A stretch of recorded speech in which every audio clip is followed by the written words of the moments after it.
Pensez-vous que si je mets un full gros chandail, je vais réussir à vous faire croire que j'ai fait ce bilan-là au mois de mai et non pas au mois d'août? Ouais, je suis en retard. Un petit peu. Allô, allô, c'est Karine de Mon Coin Lecture et bienvenue dans mon bilan lecture du mois de mai. Aujourd'hui, c'est l'orage dehors, donc il se pourrait que vous entendiez la pluie, que vous entendiez le tonnerre et que vous entendiez les éclairs. Non, en fait, moi, je vais voir les éclairs, vous les entendrez clairement pas. OK, tout va bien. Ça commence bien, hein? Trouvez-vous que ça commence bien? Selon mon super tableau, au mois de mai, j'ai lu 13 ouvrages. Comme d'habitude, dans ce bilan-ci, je ne vous parlerai pas des 13 ouvrages en question parce qu'il y en a plusieurs dont je vous ai déjà parlé dans d'autres vidéos. Puis ouais, je vais essayer de pas trop me répéter. Donc, il y a 6 livres dont je vais vous parler plus en profondeur et à la fin de la vidéo, je vais vous parler rapido des autres et je vais vous dire où aller voir pour un avis plus détaillé. J'espère que ça vous va. De toute façon, c'est pas comme si vous aviez le choix. Donc, les 2 premiers romans dont je vais vous parler, c'est des romans dont on a parlé en long, en large et en travers dans des lives sur la chaîne de Sylvain Desmenti. Mais comme c'est pas sur ma chaîne, je vais quand même me permettre de vous en reparler un petit peu ici, puis peut-être vous donner envie d'aller voir les lives en question parce qu'il y en a qui étaient super cool. En particulier, celui-ci, le live de Les éclats de Bret Easton Ellis. Sincèrement, on a eu une discussion géniale avec Sylvain et Maps sur ce roman-là qui nous a tous les trois tenus en haleine et qui a torturé nos cerveaux à tous les trois. On avait des millions d'hypothèses tout le long. Puis tu sais, c'était vraiment drôle de nous voir nous crinquer l'un l'autre, là. C'était n'importe quoi. Ce roman-là, c'est l'attachée de presse de chez Interforum qui me l'avait vraiment vendu. Elle m'avait dit « Je le sais que t'as pas tout aimé de Bret Easton Ellis, mais celui-là, c'est son meilleur, il faut que tu le lises. » Je suis faible, je l'ai lu. Et savez-vous quoi? Elle a eu raison. J'ai adoré ce roman-là. C'est toute qu'une ride. Tu sais, Bret Easton Ellis, il me faisait un petit peu peur parce que, tu sais, c'est ses propos pro-Trump, des fois, mais Céline, là, elle m'avait juré qu'il parlait pas de Donald Trump là-dedans, du moins, qu'il n'y avait pas d'apologie de Donald Trump. Donc, ça allait. Là-dedans, on est dans quoi? On est dans un passage à l'âge adulte. On est dans l'autofiction. On est aussi dans l'invention de la légende personnelle d'un auteur. Parce que là-dedans, on rencontre le jeune Bret, 17 ans, qui est en train d'écrire son premier roman qui s'appelle Less Than Zero. Est-ce que ça vous rappelle quelque chose? Probablement. Bret est devenu un auteur à succès et des années plus tard, il va se rappeler sa dernière année du secondaire, celle qui a marqué son adolescence au fer rouge, celle où il y avait le Trawler, un mystérieux meurtrier en série dans son quartier, en fait dans sa ville, et où est également arrivé Robert Mallory, qui est un jeune homme très étrange qui semble cacher énormément de secrets. Moi, là, j'en avais entendu de toutes les sortes autour de ce roman-là. J'avais entendu dire que c'était un ego trip, c'était nombril, mon beau nombril, que c'était beaucoup trop peuplé de P-E-N-I-S, qu'il y avait trop de branlettes. Je vais me faire censurer par YouTube. Mais pour ma part, là, j'ai trouvé ça tellement normal. Tu sais, il y a 17 ans. À 17 ans, là, t'as les hormones dans le tapis. Probablement que c'est, en effet, la principale chose à laquelle tu penses, surtout quand t'es un jeune mec. Mais pour ma part, là, j'ai adoré. J'ai plongé dans cette histoire-là, je voulais savoir qu'est-ce qui allait se passer, j'avais des millions d'hypothèses, j'ai trouvé ça fascinant. Dérangeant aussi, super dérangeant, parce qu'à plein de moments dans l'histoire, on se dit « Oui, mais qu'est-ce qui est en train de se passer là? » On est donc avec un groupe d'amis riches, un groupe d'amis privilégiés. Ce sont les rois et les reines de leur école. C'est la dernière année, l'année où ils veulent briller. Et on a Bret qui a décidé cette année de devenir un participant palpable, c'est-à-dire de s'impliquer dans sa vie, de ne plus se contenter d'être un témoin. Dans ce roman-là, on a des parents qui sont soit absents, soit démissionnaires, ou soit beaucoup trop pognés par leurs propres problèmes pour être capables de s'occuper de ceux de leurs enfants.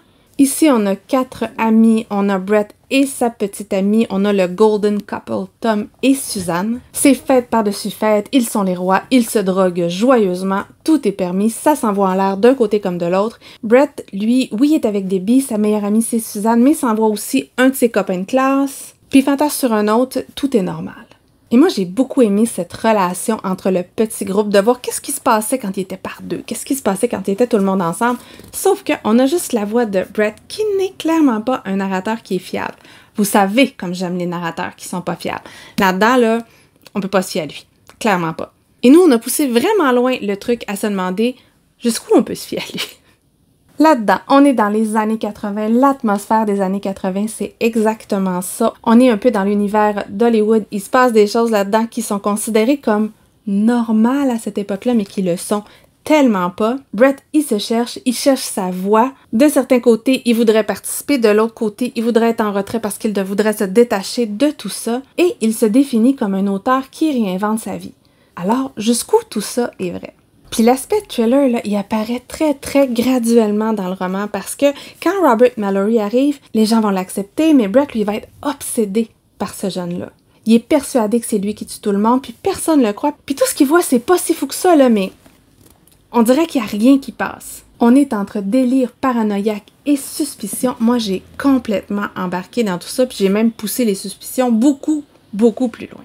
Donc, on a l'histoire de cette année-là, on a l'histoire de Brett qui essaie de se placer, lui, par rapport à ce qu'il veut faire de sa vie, et surtout, on sait que des années plus tard, ce groupe d'amis-là, il sera plus vraiment amis, et on va voir qu'est-ce qui va se passer, comment et pourquoi. J'ai adoré ça. Adoré ça. Je sais. La faute à Sylvain également, j'ai lu les 2 premiers tomes des Chroniques de San Francisco. Je les ai achetés en 2006. J'ai acheté toute la série qui était sortie à l'époque. Sinon, c'est pas drôle. Et savez-vous quoi? Je n'en avais pas encore lu un tome avant qu'ils me disent « C'est le roman pour le club de lecture, t'es sors pis t'es lis. » Je les ai sortis, je les ai lus. Et j'ai beaucoup aimé ça. C'est tellement, tellement, tellement doudou. On est donc dans les années 80, on a l'histoire de Mary Ann qui décide d'aller vivre à San Francisco pour vivre l'aventure, la vie de bohème. Elle va trouver un appartement dans le bloc de Anna Madrigal, qui est un peu la mère de tous ses locataires. Donc oui, c'est dans ce roman qu'on va se retrouver au fameux 28 Barbary Lane.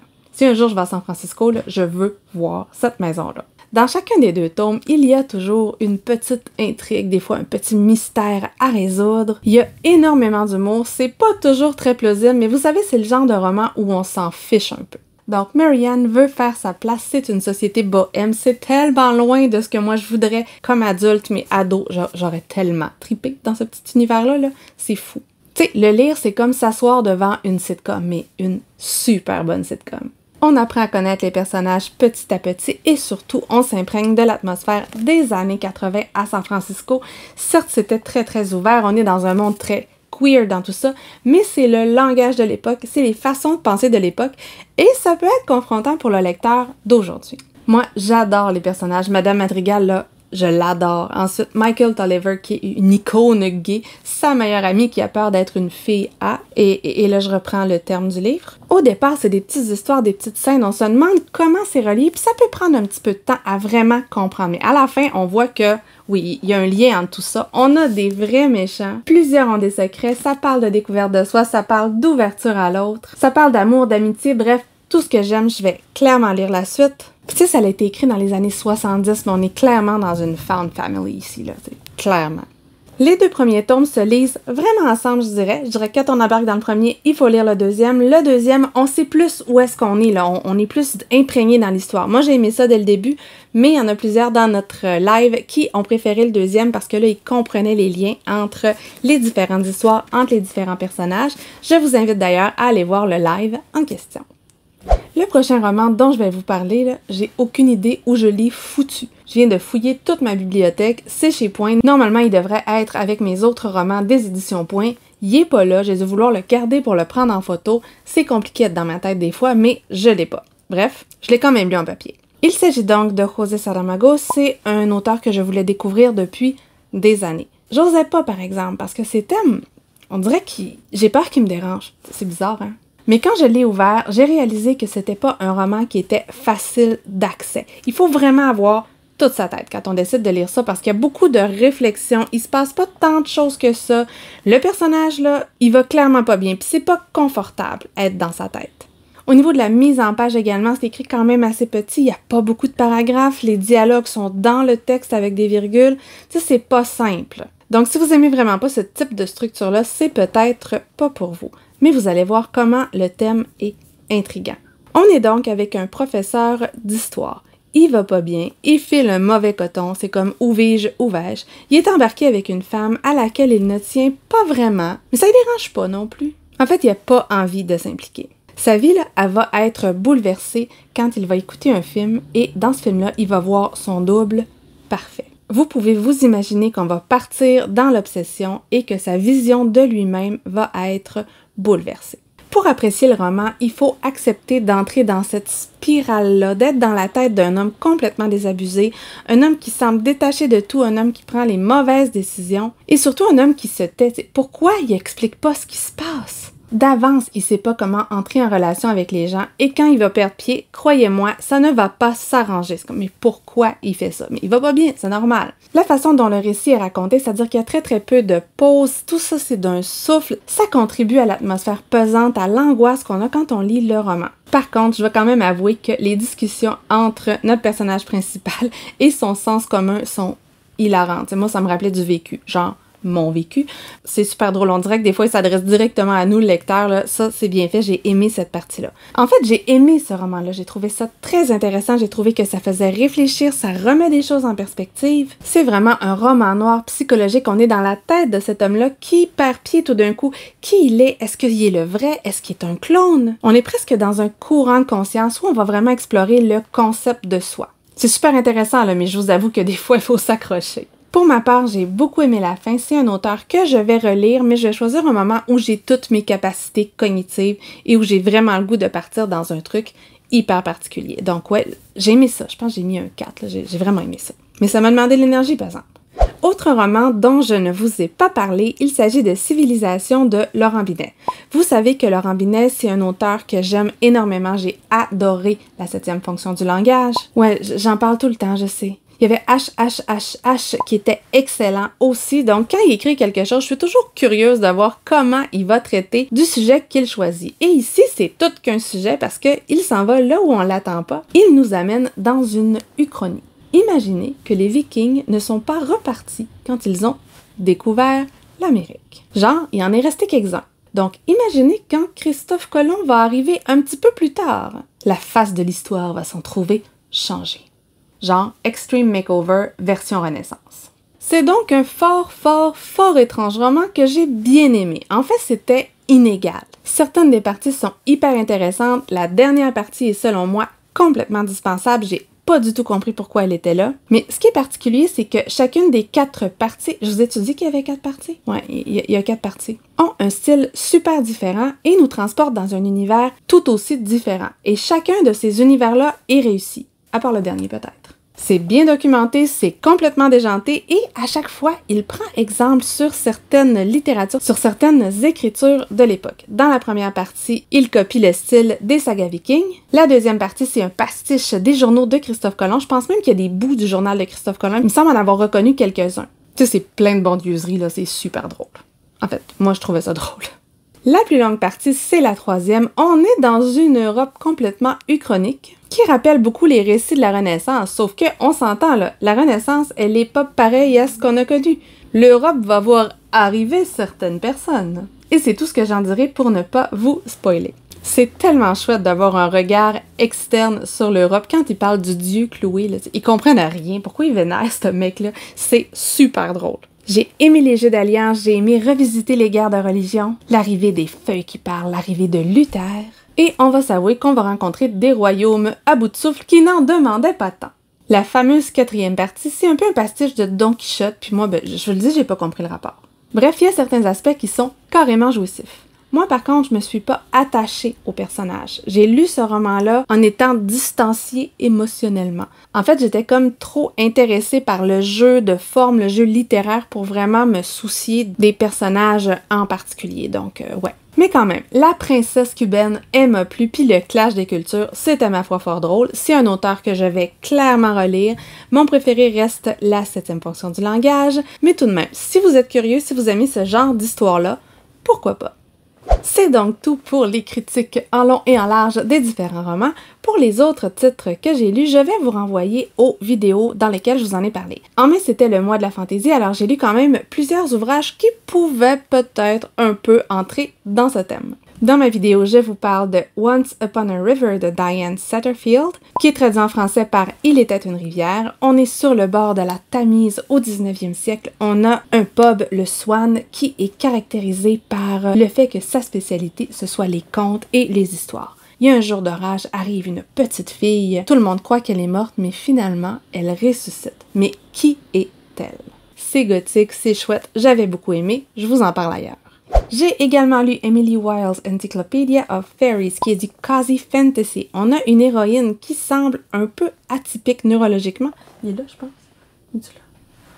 Ah non, il est en haut, je vais pas me lever pour aller le chercher. C'est une chercheuse et elle, son centre d'intérêt, ce sont les fées. Elle connaît tout à propos des fées et à cause de son organisation neurologique, on dirait qu'elle les comprend un petit peu. Elle va donc se retrouver dans un petit village pour étudier une sorte de fée particulière. L'un de ses collègues, qui est infuriating, va arriver, j'ai vraiment mal prononcé le mot, et il va décider de l'aider. Ça va pas toujours bien aller, il va peut-être se passer quelque chose, mais bref, moi la romance, c'est pas ce que j'ai préféré. J'ai soufflé. C'est un roman que j'ai bien aimé, que j'ai trouvé cute, mais pour lequel j'avais plus d'attentes que ça à cause de toute la hype. Donc oui, bien aimé. Par contre, je pense que je vais lire le tome 2, parce qu'il y a quand même une vibe de petit village qui est cool. Mais tu sais, les péripéties en soi, là, c'est très très calme, on va dire. Je vous ai également parlé de Cemetery Boys de Aidan Thomas, qui est une histoire queer. C'est un brujo qui vit dans une famille de brujex. Et dans cette famille-là, personne n'accepte que lui est un brujo et non pas une bruja. Donc, on a un auteur trans avec un personnage trans. Ça va explorer ça un peu, ça va explorer le fait de vouloir faire sa place parce que dans certaines communautés, ça peut des fois être plus difficile que d'autres. Et notre jeune héros, pour se prouver qu'il est vraiment un brujo, il va tenter de faire revenir l'esprit de son oncle, mais il va malencontreusement faire revenir quelqu'un d'autre. Moi, dans ce roman-là, j'ai bien aimé l'aspect Dia de Muertos, tout le foxtrot, le folklore du Mexique et d'Amérique centrale. Donc ça, j'ai envie de lire davantage au sujet de ça. Par contre, je savais que je m'embarquais dans Young Adult, là, mais il m'a semblé que toute l'intrigue était juste un prétexte à la petite histoire d'amour. Puis le personnage de Yadriel, qui est le personnage principal, il est tellement égocentré, des fois, ça fatigue. C'est normal, là, avec où il est dans son cheminement, mais oh mon Dieu. Bon, je pense que ça va plaire énormément à certaines personnes. Moi, j'ai trouvé ça cool pour le folklore. L'intérêt amoureux était hyper drôle, mais tout le reste, c'était moyen pour moi. Toujours la même vidéo, je vous parle de Une cosmologie de monstres de Shaun Hamill, qui est de l'horreur avec des accents Lovecraftiens. Tu sais, moi, tu dis Toulouse, puis tu m'as. Oui, je sais pour Lovecraft, je sais. Quand je l'ai lu au départ, je savais pas, mais maintenant je sais, maintenant je vois tout ce qu'il y a là-dedans, mais quand même, ça fait partie un peu de mon folklore, vous comprenez? Puis là-dedans, là, c'était plein de références à Lovecraft. J'ai beaucoup aimé ça, c'est l'histoire d'une famille maudite qui nous est racontée par le plus jeune fils, Noah, qui est pris dans tout ça. Et Noah, lui, il grandit avec une personne qu'il appelle mon ami, mais qui est cet ami. C'était bien, c'était fort bien, j'ai beaucoup aimé ça. Toujours pendant ce même mois, j'avais décidé de lire tous les gagnants du prix des libraires du Québec. En fait, toutes. Non, pas du tout, tous. Excusez, je dis des conneries. Roman Québec, Roman hors Québec, BD hors Québec. Donc, j'ai lu et je vous ai parlé 25 fois de Les marins ne savent pas nager de Dominique Scali, une île fantastique, l'histoire d'une femme qui essaie de faire sa place. Puis je vous parle de ce roman-là dans le vlog que j'ai fait où je lisais justement ces gagnants-là. Toujours dans le même vlog, j'ai lu Les abeilles grises d'Andrei Kourkov que j'ai trouvé intéressant pour découvrir un peu qu'est-ce qui s'était passé en Ukraine. En fait, l'histoire elle a été écrite juste avant l'invasion de l'Ukraine par la Russie, ça allait quand même pas bien. C'est un roman que j'ai bien aimé, mais clairement, j'avais pas tout compris. C'est un peu contemplatif, c'est un peu lent. J'ai bien aimé ça, mais j'ai pas trippé non plus. Par contre, c'est une plume que je vais relire. En bande dessinée, j'avais lu Parfois les lacs brûlent, qui raconte la tragédie d'un groupe d'adolescents qui décident d'aller vérifier la véracité d'une légende. Ils ont entendu parler d'un lac qui brûlait en Abitibi. Il va y avoir un drame, vous pouvez vous imaginer. Je suis pas sûre que j'ai compris. Puis pauvre lapin, tu sais, moi tout ce que j'ai vu c'est le lapin. Pauvre lapin! Et finalement, dernière bande dessinée, Nettoyage à sec de Joris Mertens, bande dessinée dont j'ai adoré le graphisme. C'est de l'art, c'est tellement beau, c'est magnifique. L'histoire, je l'ai trouvée un peu prévisible, donc l'histoire moyen, le graphisme fabuleux. J'en parle aussi dans ma vidéo, puis vous allez voir des images en plus. Donc voilà, ça fait le tour de mes lectures du mois de mai. Est-ce qu'il y a des choses là-dedans que vous avez lues? Est-ce qu'il y a des choses qui vous tentent? Et dites-moi ce que vous en avez pensé, si c'est le cas. Comme on parle du mois de mai, vous pouvez me mettre un petit emoji muguet si vous êtes encore là. Si vous avez aimé la vidéo, vous pouvez faire un pouce. Sachez aussi que j'adore les commentaires, j'adore discuter avec vous. En fait, je vis pour les commentaires, c'est ce que j'aime, les interactions, donc n'hésitez pas. Vous pouvez également partager la vidéo, vous abonner à ma chaîne si ce n'est pas déjà fait. Et sur ce, je vous souhaite une bonne fin de journée et à la prochaine!